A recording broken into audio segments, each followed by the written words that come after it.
Assalamualaikum warahmatullahi wabarakatuh. Eh, Baiklah, perkenalkan, nama saya Muhammad Al-Azhari, NIM 8040190227, kelas 09 PS6. Saya akan mempresentasikan tugas saya di sini. Pertama-tama, outline. 1. Definisi. 2. Jenis-jenis dan contoh produk digital. 3. Keuntungan produk digital. 4. Kekurangan produk digital. Selanjutnya ada definisi.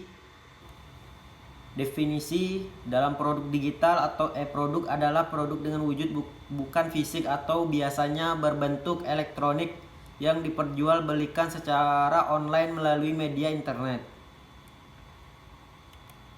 Dan ada jenis-jenis produk digital. 1. Software. Aplikasi atau apps saat ini begitu populer keberadaan seiring dengan kemajuan perangkat elektronik.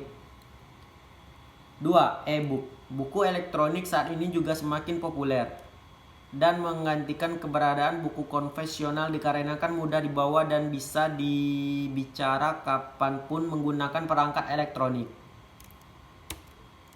3. Ada musik. Musik adalah bentuk yang lain daripada produk digital di perdagangan setiap harinya. Dan ada 4. Video. Video juga diperjualbelikan secara digital melalui media internet, baik itu melalui langganan ataupun bentuk download. Ada 5. Desain. Berbicara tentang aktivitas marketing ini tak lepas dengan yang namanya desain. Materi promosi. Dan ada 6. Order. Contoh marketplace tokopedia.com. Karakteristik pemesaran produk digital dan produk fisik. Kalian bisa melihat gambar sebagai berikut. Ada produk digital dan produk fisiknya. Selanjutnya ada keuntungan. Mengurangi biaya produksi. Contohnya, produk digital lebih hemat biaya jika seorang ingin menjual karya tulisnya berupa buku atau offline dan e-books atau online. Ada mudahnya jaringan bisnis. Mudahnya membangun jaringan bisnis merupakan sebuah keuntungan. Menggunakan produk digital. Mengapa demikian? Seperti kita ketahui bahwa pemasaran online serta dukungan banyak alat akan lebih mudah diakses dan dikembangkan. Mendapatkan harga tambahan, dukungan marketplace, dan adapun kerugiannya. Kerugiannya ada di mudah ditiru gitu. Di Indonesia masalah plagiarisme atau peniruan sangatlah marak dan sudah tidak terhitung lagi. Dan pesaing yang semakin banyak. Karena setiap orang mulai menyadari bahwa internet sangat berguna untuk memajukan usaha mereka, maka dari waktu ke waktu semakin banyak juga pengusaha yang menggunakan internet sebagai media promosi melalui digital marketing kita. Adapun kreativitas dipertaruhkan. Sama seperti yang dibahas pada poin nomor 1 bahwa persaingan bisnis di dalam digital marketing sangatlah banyak. Dan adapun reputasi perusahaan yang mudah dihancur. Biasanya di dalam digital marketing disediakan kolom lagi konsumen agar bisa memberikan ulasan pada perusahaan yang dituju. Yang kedua ada teach challenge. Dan adapun bagian dari teach challenge, outline, definisi, teach challenge pada transformasi, skill teach challenge. Adapun definisinya, ada talent, teknologi, teach talent. Ini ada teach talent yang dibutuhkan oleh perusahaan dalam transformasi. Kalian bisa melihat gambar berikut Selanjutnya, talent atau talent yang sangat dibutuhkan. Memahami talent apa yang dibutuhkan dapat dimulai dengan memahami kemampuan. Apa yang dibutuhkan bisnis digital. Kalian bisa melihat gambar-gambar sebagai berikut. Bagian-bagian talent ada experience, design and engineers, product owners, serum masker dan agility coach, next gen machine learning engineers, full stack agents, DevOps engineers. Saya akan menjelaskannya satu persatu. Kalian bisa menyimaknya ya. Ada experience designer and engineers. Saat pengalaman pelanggan menjadi semakin penting, perusahaan perlu berinvestasi pada IT talent untuk memberikan pengalaman tersebut dengan desainer pengalaman yang secara khusus berfokus pada hati pelanggan melalui penelitian etnografi, human centered design dan circles test and learn yang cepat. Adapun Scrum Master dan Agility Coach. Di sini saya akan jelaskan tentang Scrum Master dan Agility Coach.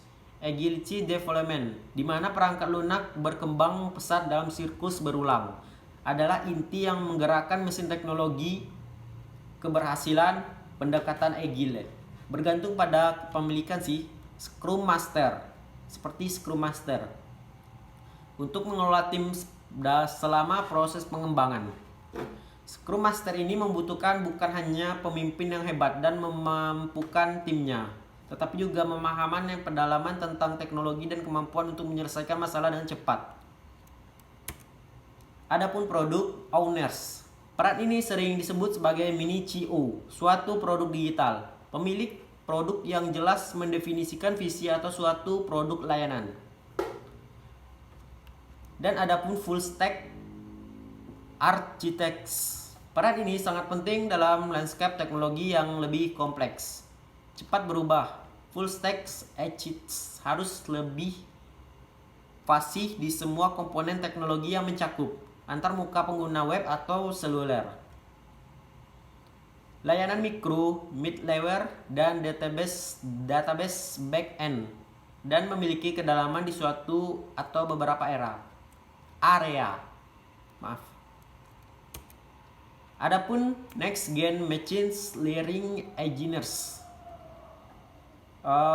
artinya ketika perusahaan bergerak menuju pembelajaran mesin, mereka membutuhkan generasi baru insinyur perangkat lunak yang tahu cara menggunakan data, dapat memprogram dalam lingkungan komputasi dan scalable.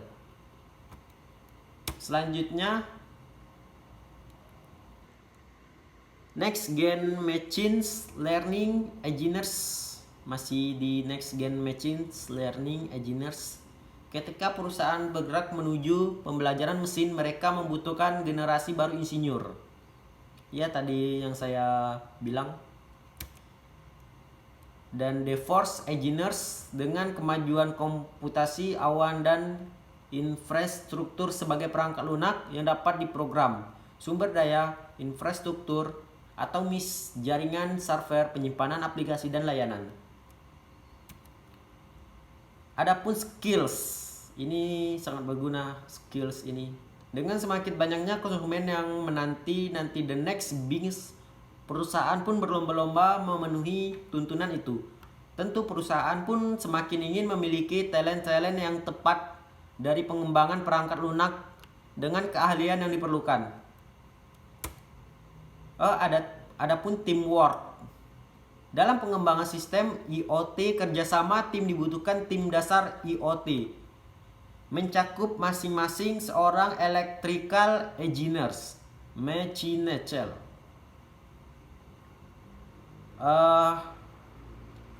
selanjutnya ada business intelligence. IoT terkait pengumpulan, penyimpanan, dan analisis aliran data dari perangkat pintar. Jika kita tidak memahami nilai data, bagaimana kita tidak bisa memahaminya? Perangkat keterampilan yang diperlukan termasuk analisis data, sensor, manajemen pusat data, analytics, predict dan pemrograman dalam Hadoop NoSQL. Information security. Internet of the Things sudah mengalami beberapa serangan seperti DDoS, botnets. Itu serangan seperti mengalami beberapa serangan information security dalam internet. Dan selanjutnya UI atau UX design merupakan pengetahuan umum jika konsumen tidak akan membeli produk yang tidak bisa mereka gunakan. Adapun hardware interfacing, pemrograman perangkat keras penting jika ingin menjadi embedded engineers. Dan adapun IP networking, dalam IoT sensor yang tertanam berinteraksi dengan lingkungan di sekitarnya. Adapun automation, sebuah survei di McKinsey menemukan bahwa 40% nilai IoT berada dalam operabilitasnya. Dan adapun design for data, big data memacu IoT dan pekerjaan dari software engineers, network engineers, and UX engineers adalah memastikan bahwa data bekerja dengan mulus bagi pengguna. Dan adapun machine learning and AI mengumpulkan data, menganalisis sejumlah besar data hanya akan masuk akal jika kita mampu mengurai pola dan akhirnya memprediksi hasilnya. Sekian dari presentasi ini. Jika ada salah kata, saya mohon maaf. Saya akhiri. Wassalamualaikum warahmatullahi wabarakatuh.